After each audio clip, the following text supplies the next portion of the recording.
اینجا اکثر مادرای مهربان هستن، قدماشون بالای دیده. وقتی که طفل میخواهد که به دنیا بیاید، پیش خداوند میرود، زارا میکند بیاید. سلامت باشید.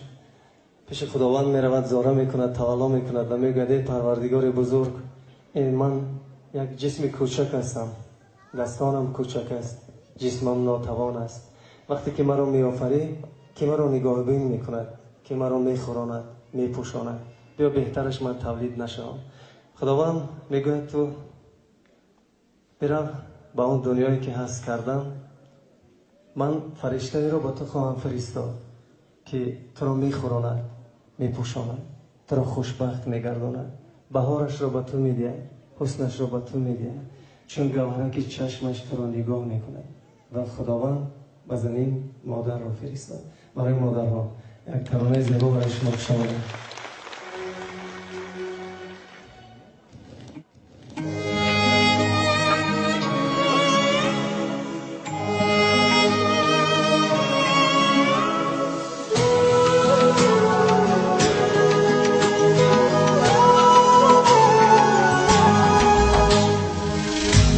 ای بهار، ای رنگ و بوی زندگی،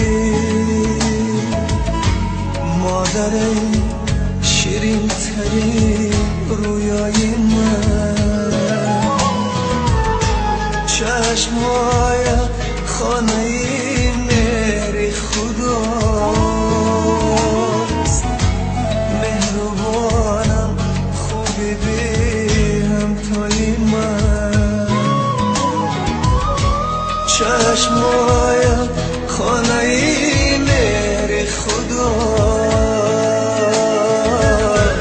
مهربانم خوبی بی همتای من، خوبی خوبم مادری من، نازنینم مادری من، از تمامی بهترین ها بهترینم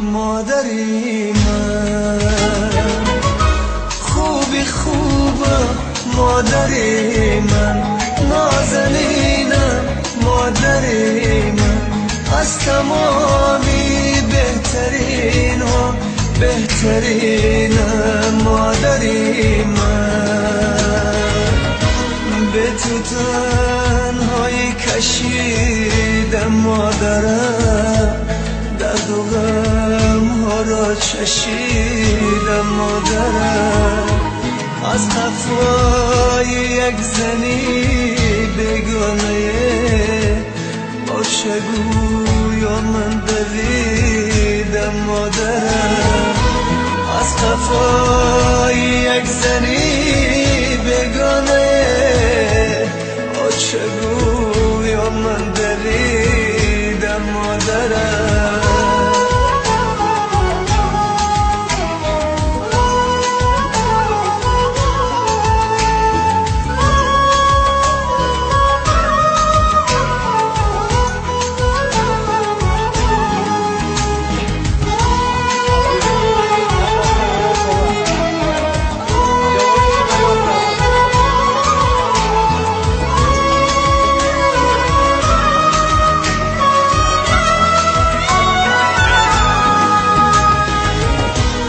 ای ندیده شادی های زندگی، سوختی عمر برای زندگی، بحری وقتی ده عزیزت مادرم، سر نهاده پیشی پای زندگی، بحری وقتی ده عزیزت مادرم، سر نهاده پیشی پای زندگی،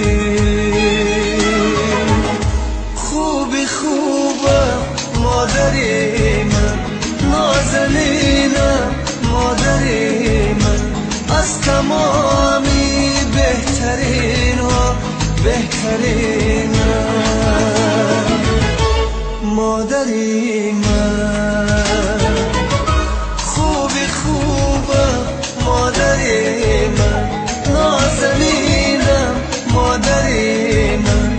از تمامی بهترین